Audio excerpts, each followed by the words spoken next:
জনবহুল রাষ্ট্রে শিক্ষার দায়িত্ব সরকারকে নিতে হবে। সকলের জন্য সুস্বাস্থ্য নিশ্চিত করার জন্য, চিকিৎসা সেবা নিশ্চিত করার জন্য, সকলের জন্য স্বাস্থ্য বীমা কিংবা সার্বজনীন স্বাস্থ্য সেবা নিশ্চিত করতে হবে। আজকে গবেষণায় দেখা গেছে বাংলাদেশে প্রতি বছর 18 থেকে 20% মানুষ নতুন করে আপনার দারিদ্রতার শিকার হয় শুধুমাত্র চিকিৎসা ব্যয় মেটাতে গিয়ে।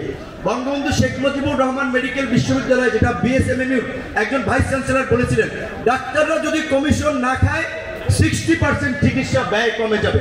তো এই যে চিকিৎসা সবার নাগালে পৌঁছে দেওয়ার জন্য, সবার স্বাস্থ্য সুরক্ষার জন্য চিকিৎসাকেও গুরুত্ব দিতে হবে এবং শিক্ষা তো সকলেরই প্রথম চয়েস। তো আমি সরকারকে অনুরোধ করব, যা আমাদের আজকে প্রধান অতিথিও বলে গেছেন, বাংলাদেশে দেখেন গত 53 বছরে বিএনপি, জামাত, সমস্ত রাজনৈতিক দল, ইসলামিক দল, বাম দল, ডান দল এই রকমের এক বিন্দুতে এসে মিলিত হয় নাই একটা ফাঁসিবাদী শাসনের অবসান এবং সার্বজনীন সকলের সমর্থনের ভিত্তিতে একটা নতুন অন্তর্বর্তীকালীন সরকার।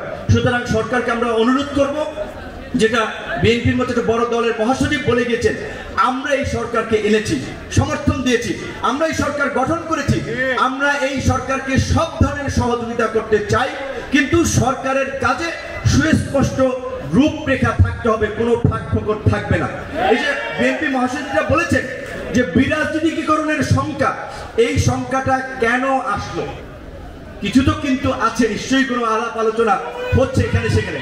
কাজে সেই জায়গা থেকে কিন্তু আমাদেরকে সতর্ক থাকতে হবে। রাজনীতিবিদরা রাষ্ট্র পরিচালনা করেছে বিগত 50 বছরেও, রাষ্ট্র পরিচালনা একটা রাজনীতি। সুতরাং এই অন্তর্বর্তীকালীন সরকারকে রাজনৈতিক ঐক্যমতের ভিত্তিতে একটা জাতীয় সরকারের রূপ দিয়ে কার্যত রাষ্ট্র সংস্কারের যে আমরা দাবি জানাচ্ছি সেটি সম্ভব, কিন্তু শুধুমাত্র কিছু নির্দিষ্ট সংখ্যক ব্যক্তিদেরকে দিয়ে কিংবা অরাজনৈতিক একেবারে কিছু ব্যক্তিদেরকে নিয়ে সেটি সম্ভব নয়। তাই আমরা আজকের আলোচনায় আমরা এটা তুলে ধরবো। আমরা আপনাকে জানাচ্ছি যে সরকারের কাঠামোকে বৃদ্ধি করে রাজনৈতিক দলের প্রতিনিধিদেরকে নিয়ে এইটাকে একটা জাতীয় সরকারে রূপান্তর করা এবং শিক্ষক সহ বিভিন্ন শ্রেণী পেশার মানুষের যে দাবি আছে সেটাকে যথাযথভাবে অ্যাড্রেস করা। বিশেষ করে শিক্ষকদের দাবি আমি মনে করি অনতিবিলম্বে এই সরকার মেনে নিতে পারে এবং এই সরকারের প্রধান যে তিনিও কিন্তু একজন শিক্ষক।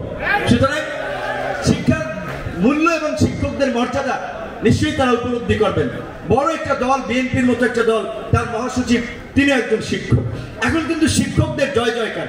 আপনাদের সমালোচনা করা আমার জন্য বেয়াদবি হবে, তাই আমি সমালোচনা করতে চাই না। তবে আমি একটা অনুরোধ আপনাদের প্রতি রাখতে চাই এবং আপনাদের সাথে আমি আজকে এই পুরো দেশবাসীকে সাক্ষী রেখে আমি একটা কথা বললাম, যেহেতু আমরা রাজনীতি করছি, রাজনীতি যে কয়দিন করি, রাজনীতি করলেও তো আমার একটা কর্ম করার দরকার, কিন্তু আমার কোনোদিন শুনবেন না আমি 100 কোটি টাকার মালিক হয়েছি।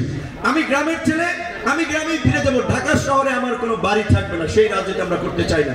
অর্থবিত্তের মালিক হওয়ার জন্য রাজনীতি করছি না, এটা আপনাদের সাথে কমিটমেন্ট করে গেলাম। আপনাদের ছাত্র হিসেবে আপনাদের কাছে একটা অঙ্গীকার চাই, আগামীর বাংলাদেশ বিনির্মাণ করার জন্য নৈতিক মূল্যবোধ সম্পন্ন মানসম্মত শিক্ষা আপনার শিক্ষার্থীদের কিংবা তরুণ প্রজন্মকে দেওয়ার জন্য আপনারা একজন আদর্শ শিক্ষক হিসেবে নিজেকে তুলে ধরবেন, নিজেকে উপস্থাপন করবেন, যেন আপনার ছাত্ররা আপনাকে অনুসরণ করতে পারে। আমরা গত 1.5 দশকে দেখেছি শিক্ষকদেরকে কিভাবে এই ফ্যাসিবাদের প্রাতিষ্ঠানিক রূপদান করার জন্য ব্যবহার করা হয়েছে ভোট কেন্দ্র, ভোটার তালিকা এবং ভোট প্রদানের ক্ষেত্রে।